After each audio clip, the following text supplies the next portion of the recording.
Good evening everyone, welcome back. Practice set number 498 है UP PCS के लिए। ठीक है, तो चलिए स्टार्ट करते हैं। तो क्वेश्चन नंबर 1, निम्नलिखित में से किस राज्य की जनसंख्या भारत की जनसंख्या का 16.5% है? बताइए। गुजरात, बिहार, उत्तर प्रदेश या महाराष्ट्र? देखिए, उत्तर प्रदेश की जनसंख्या 2011 की जनगणना के अनुसार भारत की सब राज्यों में सर्वाधिक जनसंख्या है। ठीक है, सबसे अधिक। और भारत की कुल जनसंख्या का है ये 16.5%। ऑप्शन नंबर सी है इसका आंसर। तो 2011 की जनगणना के आंकड़ों के अनुसार उत्तर प्रदेश राज्य की जनसंख्या सर्वाधिक है और भारत की जनसंख्या का है ये 16.5%। और न्यूनतम जनसंख्या वाला राज्य है सिक्किम, भारत की जनसंख्या का 0.05%। क्वेश्चन नंबर 2 पर आ जाइए। भारत में प्रथम नियमित जनगणना किस वर्ष की गई थी? एक है पहली जनगणना, एक है नियमित रूप से की गई जनगणना। तो पहली नियमित रूप से की गई जनगणना हुई थी 1881 में और पहली जनगणना हुई थी 1872 में। तो भारत में प्रथम नियमित जनगणना लॉर्ड रिपन के शासनकाल में हुई थी 1881 में, और जो पहली जनगणना हुई थी वो लॉर्ड मेयो के शासनकाल में हुई थी 1872 में। और लॉर्ड रिपन को यहाँ पर स्थानीय स्वशासन का पिता भी कहा जाता है, बहुत पूछते हैं।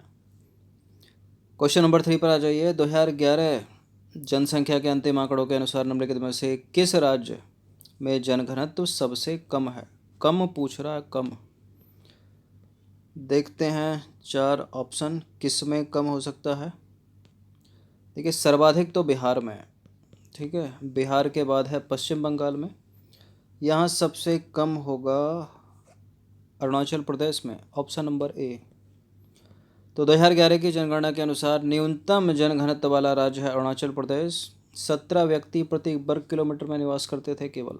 अब तो बढ़ गया होगा। अब नई जनगणना आएगी, अभी तक तो हो ही नहीं है कोविड के चक्कर में।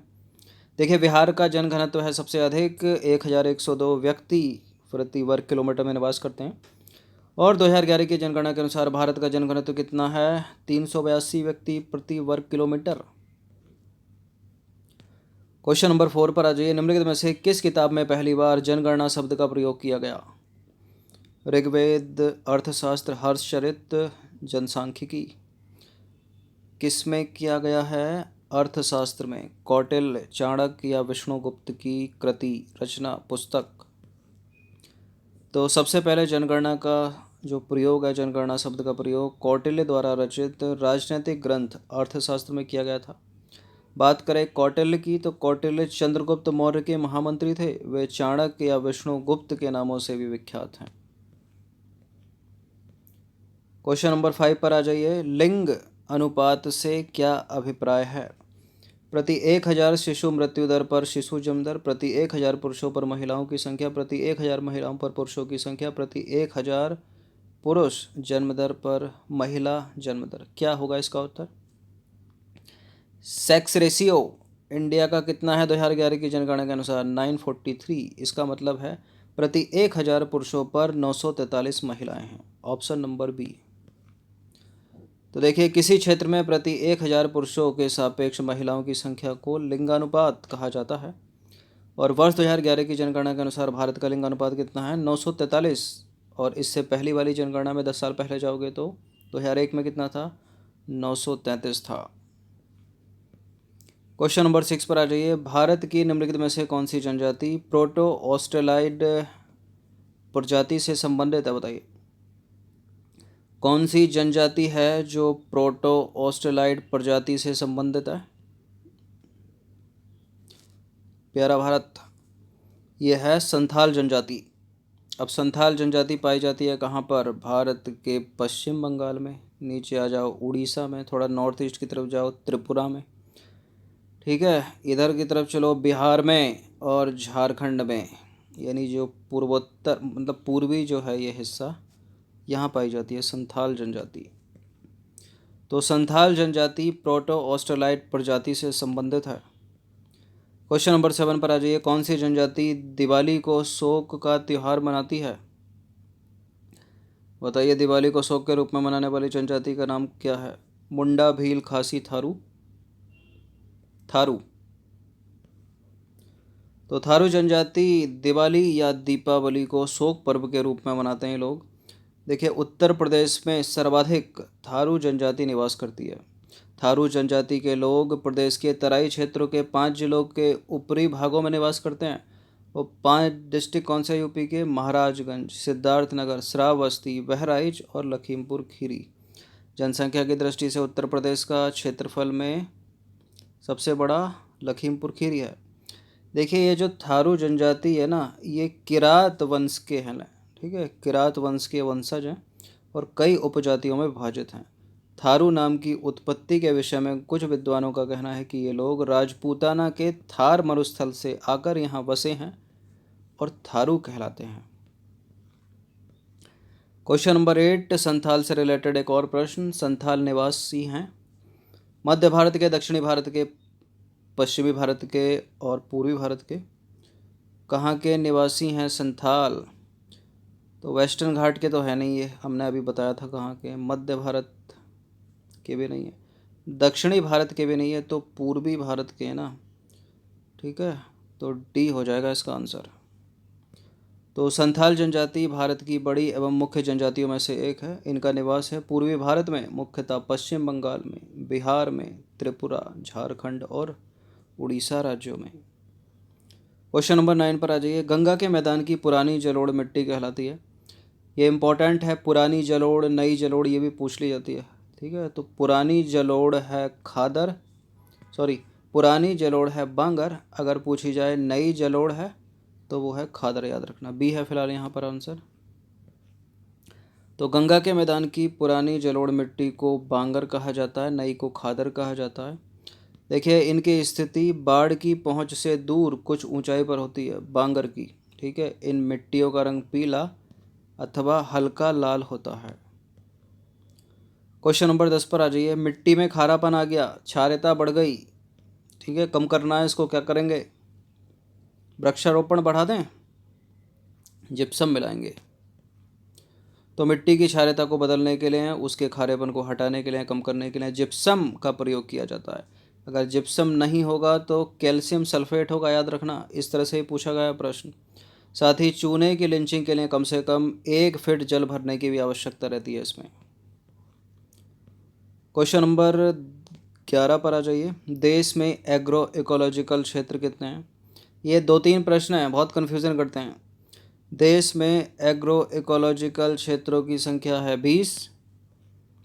तो देखिए, भारत को जो है 15 कृषि प्रदेशों में विभाजित किया गया। कितने? 15 कृषि प्रदेशों में, 20 कृषि पारिस्थितिक प्रदेशों में और 60 उप कृषि पारिस्थितिक प्रदेशों में, याद रखना। फिर से सुन लीजिए, 20 कृषि पारिस्थितिक प्रदेशों में यानी 20 एग्रो इकोलॉजिकल जोन हो गए, और 15 हो गए कृषि जलवायु प्रदेश, और 60 हो गए उप कृषि पारिस्थितिकी प्रदेश। क्वेश्चन नंबर 12 पर आ जाइए। कत्था बनाने में किस पेड़ की लकड़ी का प्रयोग होता है? कत्था बनाने में साल का तो नहीं होता, साल तो रेलवे स्लीपर, ठीक है, उसमें होता है। खैर की लकड़ी में। तो कत्थे की प्राप्ति जो है खैर वृक्ष से होती है। मध्य प्रदेश के संदर्भ में देखें तो खैरवार जनजाति द्वारा खैर वृक्ष से कत्था बनाने का काम किया जाता है। और मध्य प्रदेश के मुरैना, शिवपुरी और रीवा आदि डिस्ट्रिक्ट में खैर से कत्था बनाने के कारखाने हैं।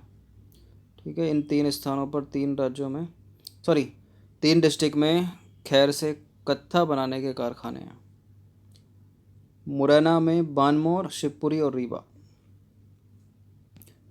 क्वेश्चन नंबर 13 पर आ जाइए। राम सर सम्मेलन का संबंध निम्नलिखित में से किससे है? जैव विविधता से नहीं है, किससे है? वेटलैंड, आर्द्रभूमि से। तो रामसर सम्मेलन का संबंध है आर्द्रभूमि पारिस्थितिकी के संरक्षण से। रामसर सम्मेलन का आयोजन कई बार बताया है वर्ष 1971 में ईरान के रामसर नामक शहर में हुआ, और भारत जो है आर्द्रभूमि संरक्षण कार्यक्रम में वर्ष 1982 में शामिल हुआ। हर साल 2 फरवरी को, पता होगा आपको, विश्व आर्द्रभूमि दिवस मनाया जाता है, वर्ल्ड वेटलैंड डे। और 2021 के लिए विश्व आर्द्रभूमि दिवस की थीम क्या है? आर्द्रभूमि और जल। और पिछले साल क्या थी? 2020 में आर्द्रभूमि और जैव विविधता थी। ठीक है, याद रखना दोनों को। नंबर 14 पर आ जाइए। भारत के सर्वाधिक क्षेत्रफल पर विस्तृत वन है। उष्णकटिबंधीय सदा हरित वन या सदाबहार वन लगाकर गलत मत कर दीजिएगा इसको। ठीक है, पहाड़ी राज्य भी कम ही है, मतलब बाकी तो प्लेन ही है, 12 13 11 को छोड़ दो तो। उष्णकटिबंधीय पतझड़ वन है, ठीक है, डी। तो उष्णकटिबंधीय पतझड़ या पर्णपाती वन भारत के सर्वाधिक क्षेत्रफल विस्तृत हैं। इन वनों को मानसूनी वन भी कहा जाता है। पर्वतीय वनों को वर्षा की मात्रा के आधार पर आर्द्र एवं शुष्क पर्णपाती वनों में विभाजित किया गया है। ठीक है, तो पर्णपाती कितने प्रकार के? आर्द्र पर्णपाती और एक हैं शुष्क पर्णपाती। डिटेल्ड में कराया कई बार, 400 नीचे आके देख लेना पूरे, मतलब टेस्ट। क्वेश्चन नंबर 15 पर आ जाइए। 15वां प्रश्न, अंतिम प्रश्न। भारत वन स्थिति रिपोर्ट 2019 के अनुसार वनावरण में सर्वाधिक वृद्धि प्रतिशत करने वाला राज्य है, बताइए। फॉरेस्ट रिपोर्ट 2019 के अनुसार वनावरण में सर्वाधिक वृद्धि प्रतिशत करने वाला राज्य कौन सा है? कर्नाटक, सबसे ज़्यादा। तो फॉरेस्ट रिपोर्ट 2019 के अनुसार कर्नाटक में वनावरण जो है 1025 वर्ग किलोमीटर सर्वाधिक वृद्धि दर्ज है। उसके बाद आंध्र प्रदेश में 900 वर्ग किलोमीटर, 990 वर्ग किलोमीटर। उसके बाद केरल में 823 वर्ग किलोमीटर। जम्मू कश्मीर में 371 वर्ग किलोमीटर। हिमाचल प्रदेश में 334 वर्ग किलोमीटर।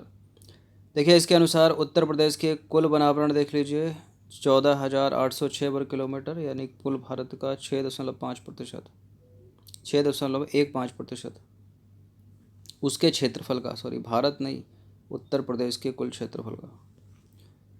अब देखिए देश के सर्वाधिक, ये मैंग्रोव भी पूछ लेता है, मैंग्रोव आच्छादित जो राज्य हैं या केंद्र शासित प्रदेश हैं क्रमशः कौन कौन से? सबसे ज़्यादा मैंग्रोव आच्छादित है पश्चिम बंगाल, ठीक है, 42.45% आच्छादित है। उसके बाद है गुजरात, 23.66% आच्छादित है। फिर है तीसरे पर अंडमान निकोबार द्वीप समूह, 12.39% आच्छादित है। और आंध्र प्रदेश है 8.12%। अगर इसमें यह पूछा जाए कि निम्नलिखित में से कौन सा केंद्र शासित प्रदेश सर्वाधिक मैंग्रोव आच्छादित है, तो इसका उत्तर है अंडमान निकोबार, ठीक है, 12.39।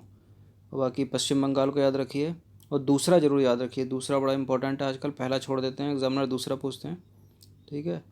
तो गुजरात। तो 15 प्रश्न थे, इनकी प्रैक्टिस जो है एक बार तो कर ही लीजिएगा। धन्यवाद।